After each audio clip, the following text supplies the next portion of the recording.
fact, everyone is trying to be happy, but the more you try to advance yourself materially, then you become more frustrated.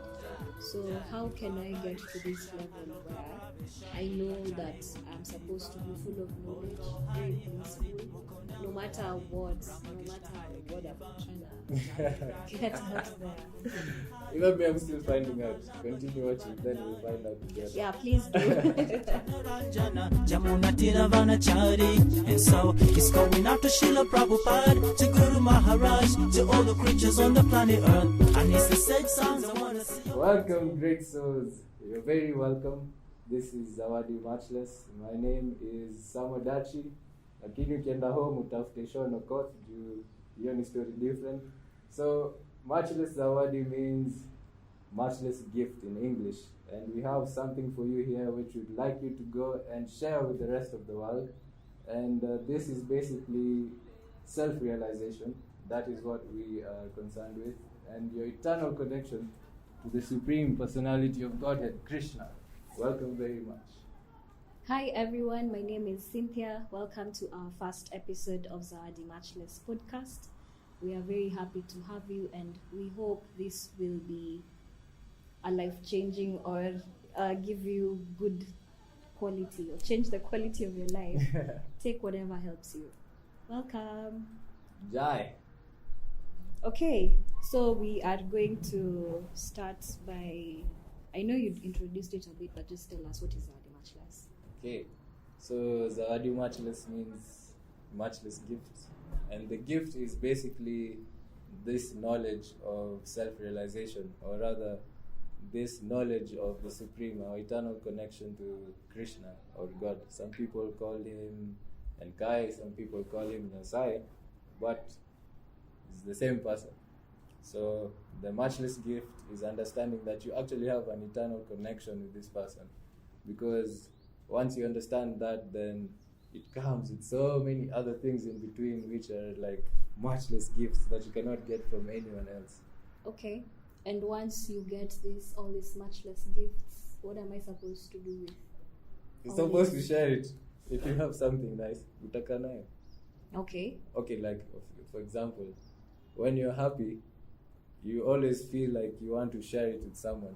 It's just the same reason why when someone is rich, if they don't have someone to share it with, they'll start buying so many pets, or they'll start planting so many things, because it's in our nature to share.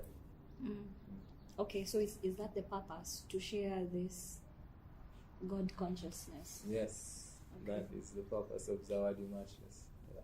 Okay, so guys, that is the that is the whole context of this podcast. I'm trying to switch up and move this conversation a little bit higher. So you talked about God consciousness, and you mentioned the name Krishna. Can you please expound on that? God consciousness. Okay. So what is it to be conscious, first of all? Tell us. I'm asking you. I'm over here not answering. Okay, so... Okay. Okay, can I try? Yes, please. Okay. According to me, being God conscious is... No, just conscious. Just conscious. Yeah, just conscious. To be sensitive. Sensitive, yeah. So it's like being aware. Yes. Like putting something in the front of your focus, rather. So being God conscious means being aware of God in everything you do, everything you think, everything you say. So now we say Krishna because Krishna is God's name, so it's more personal. So that's why we say Krishna consciousness, but we're talking about God consciousness. So this is what God consciousness is. It means to be aware of God and to constantly be putting God in the front of your focus. Okay, that's interesting. So out there, everyone is, they can say they're trying to be God conscious, but it's not coming. Maybe they are Christ conscious, they are Allah conscious. How did you come to Krishna consciousness? Yeah, to even call him Krishna. Okay. Just tell us. So, okay, that's a very long story, as you know. But long story short, when I was younger, when I was like around 18, 17, they're very rebellious spirits. I wanted to find my own way, but I still always had questions about life. And does God exist? What will happen to me when I die? These are questions which I would always think about. So, somehow or other, I left home on my own spiritual journey, experienced a lot of things, but somewhere along all of that, I came in contact with a book called Chant and Be Happy. So this book is a book that talks about meditation, and basically meditation is also a form of connecting with God. Okay. Yeah, but this specific mode was japa meditation.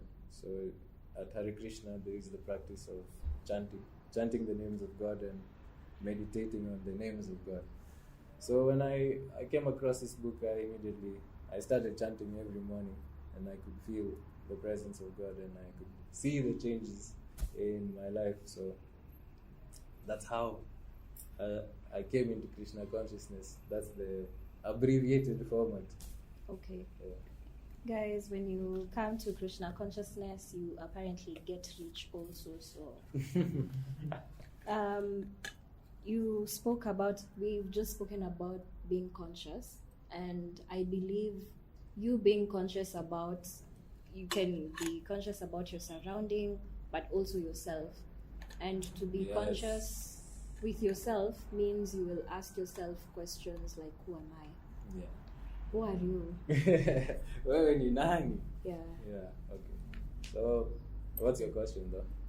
Who are you? You're asking me who Yeah, I when am. you go to that position, you're asking yourself, who am Yeah. I? Am I this person? who's- Actually, I told you this even before, But you're telling them now. No, I'm saying, yeah, I'm telling them now, but I'm remembering. There's a time I was staring in the mirror for. You see, already laughing. I was looking in the mirror for such a long time, and I just found myself asking myself, hey, who am I? Like, who am I actually looking at? Because I was having this feeling like this is not me. Because if I ask you, whose hand is this? Mine. It's yours. So you own it. You don't say, I hand, Yeah. because this is not you. You say, my hand. So who is that person who owns that hand? You're asking me, or it's an ambiguous question? I'm asking.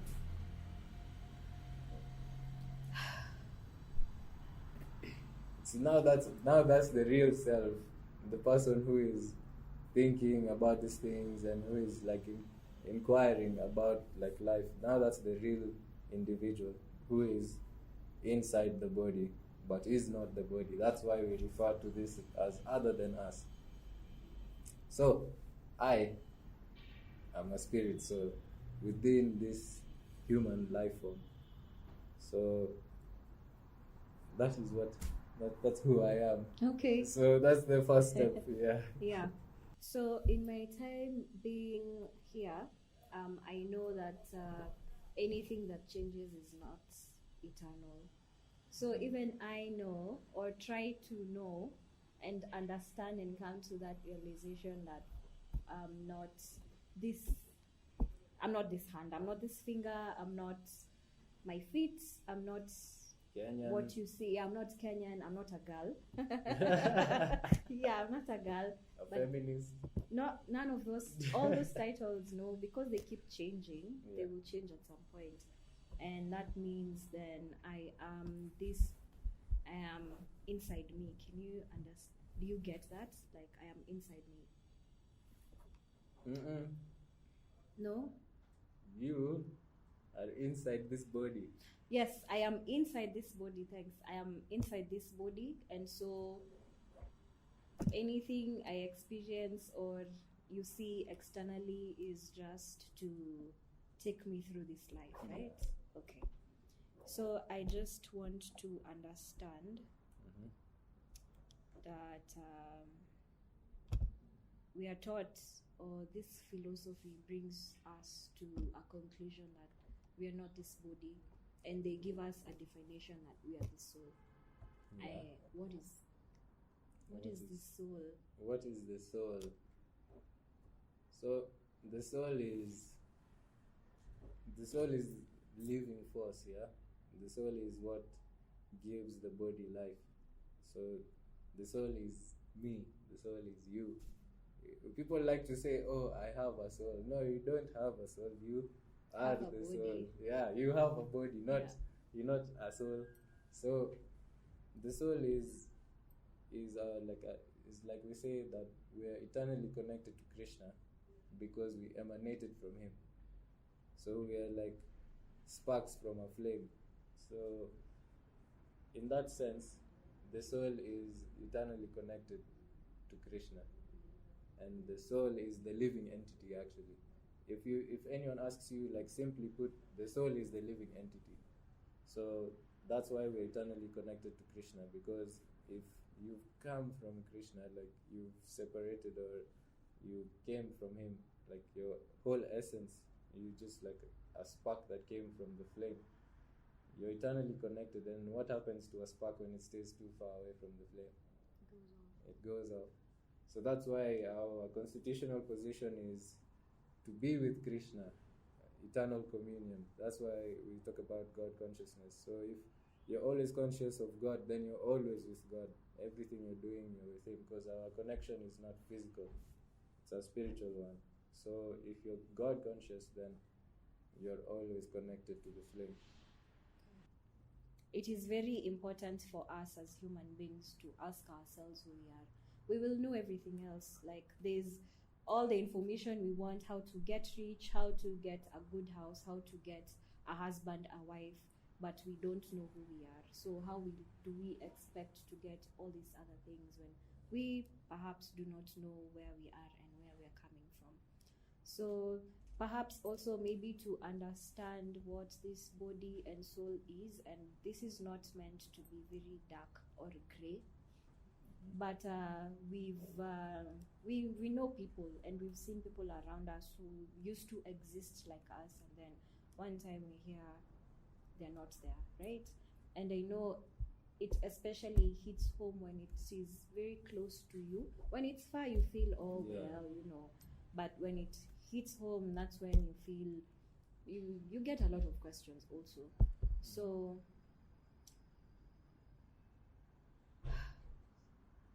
Ndio. this is what happens when death occurs. That means that the factor in you that makes you alive, that makes you eat, makes you talk, has left. We say the person passed away, Yeah. right? But we are left with whoever, the body there, the eyes, the nose is still there, but the factor that was making them awake or conscious is gone. So what is the nature of this soul? Okay. So the nature of the soul is the same. It's similar to the nature of Krishna, the Supreme Personality. So Krishna is blissful. He's always blissful. He's always... Bliss is above happiness. So happiness is usually constrained to the sense perception. Like if something brings me pleasure, then I'm happy. If something brings me discomfort, then I'm unhappy. But bliss is above the senses. So that is actually our nature.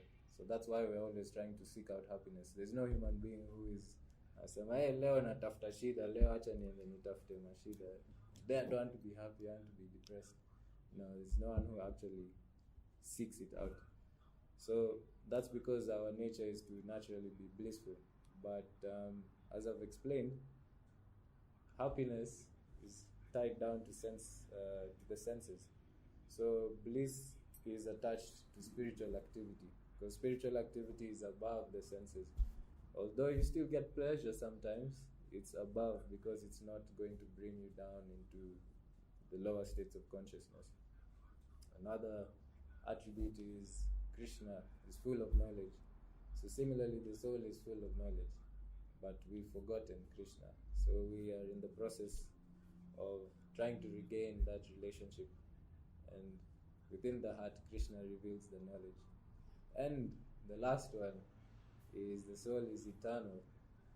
The soul has no death. It has no beginning. cannot be chopped, it cannot be submerged, it cannot be burnt. The soul is eternal. Like I said, we came from Krishna. So there's no way that if we came from Krishna that we can be killed by anything on this planet. So don't get me wrong, because I'm saying that we have similar, or rather we have the same quality as Krishna. We are different in magnitude. So there's the analogy that Srila Prabhupada gives, the founder of ISKCON, that a drop of the ocean tastes salty, and the ocean similarly is salty. So that quality of salt is the same, but the magnitude of the ocean cannot be the same as a drop. So that's our position. We are the drop, and Krishna is the ocean. Okay. Njoki, kuna wewe. We are here. How did you come here? How did you end up in Krishna consciousness? It's not something common, yeah. It's not every day unakutana na mwindi mweusi venye watu huita.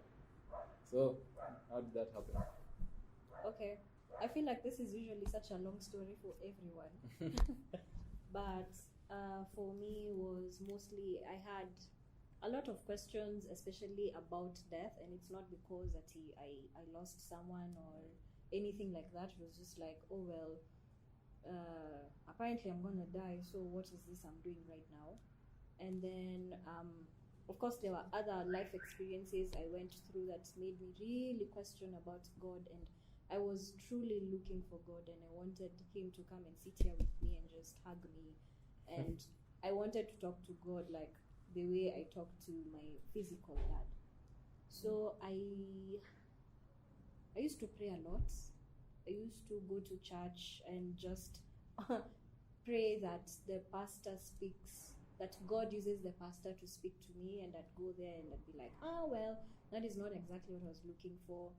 And then over time I met a girl called Stephanie, who happens to now be my very good friend. And at that particular moment, we were not really, we were questioning, and I would hear them talk about being the soul, consciousness, and at that point I was like, why are these people feeling very confident that they know these answers and no one knows? But then I thought, if a particular set of people say they have answers, you can go and listen. And I believe that God has given us the spirit of discernment to know if you're being lied to or if it's the truth. So with her association, I found myself here. And that's the very first time I came to the temple was on a Sunday. It was very new to me. I made it for the 8 a.m. class, but I can't remember what was happening because I was truly fascinated. I was just like, wow. Everything so was new. Like, wow. I was looking at Lord Nashingade and was like, wow. So during the class, the class just went by, and then of course there was prashad, and I can say that prashad truly made an effect for me because Sister prashad ni Oleni. So when I came here, I didn't know about spiritual food at all. But the moment I had that prashad, I knew this was spiritual food. It did not taste like the normal food, and especially the halava, I'd never eaten anything like that.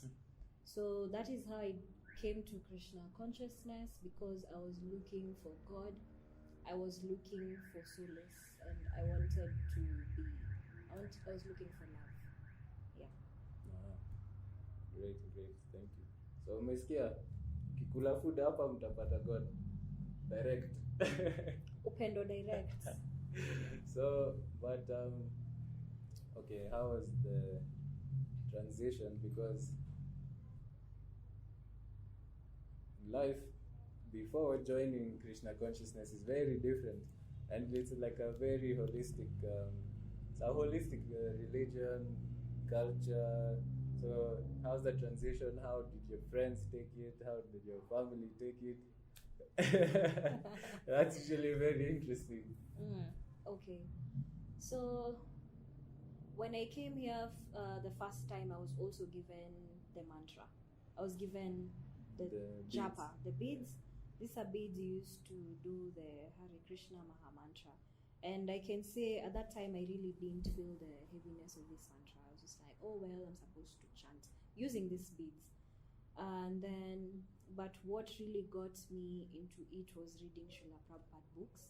I was reading everything. I was reading maybe Nectar of Devotion, like one page. I go to another book, like one page. And all these things, especially perfect questions, perfect answers, was like every question I wanted to ask was being asked in the next question. And I was like, okay, wow, this is very nice. So of course, the friends I made here, we were very happy. We were like, this is what we want. We don't want Maya anymore. We don't want to be outside there with other girls looking for whatever they're looking for. So that is how me and my friends from here stayed here. For my family, this, hey mom, if you ever watch this, it is all love. But my family they still do not take it very well. And that's fine. Because even for me when I came here, it was still kind of new. I was like, are you sure? It's a surprise to anyone. It is very, very, because I knew if you're telling me about God, it won't be basic. It has to be extraordinary. And I think we are usually afraid of that extraordinary. You just don't know what it comes with. So that is how I transitioned. I continued reading Srila Prabhupada's books, and of course coming to the temple association. Eating prasad has made me stay. Stay now. But what I like, something that you said is that all your questions were answered. That's something I hear with a lot of devotees. Also similar for myself, I had so many questions. Actually, even my mom, when I was young, she used to tell me I used to ask too many questions. So it reached a point when I wasn't getting those answers. I had to leave whatever I was being taught. Like, I was raised as an SDA, and I appreciate them for whatever they've taught me. But at that point, I wasn't getting my answers. But immediately, I came in contact with devotees. Like, the questions which I was thinking, nitamweza nayo. I was asking those questions, and I was being given such practical answers that I was just left like, hey, if you can't beat them, join them. So it's amazing to hear your experience, and I hope that you will be here for a very long time. So, in conclusion, great souls, today we've spoken about identity. Who am I? And your identity is in Kenya. You're not a feminist. You're not Team Afisi. You're not UDA. You're not all these things. All these things are all just the things which we attach onto ourselves. You're similarly not this body. That's what we're trying to make clear. You are a spirit soul. You're so much more than all of these worldly constraints that we attach to ourselves, knowingly and unknowingly. And you, as a spirit soul, are eternally connected to the Supreme Father, the Supreme Personality of Godhead, Krishna. Thank you so much for being with us. Please don't forget to subscribe and share the gift. Hare Krishna. Fragile.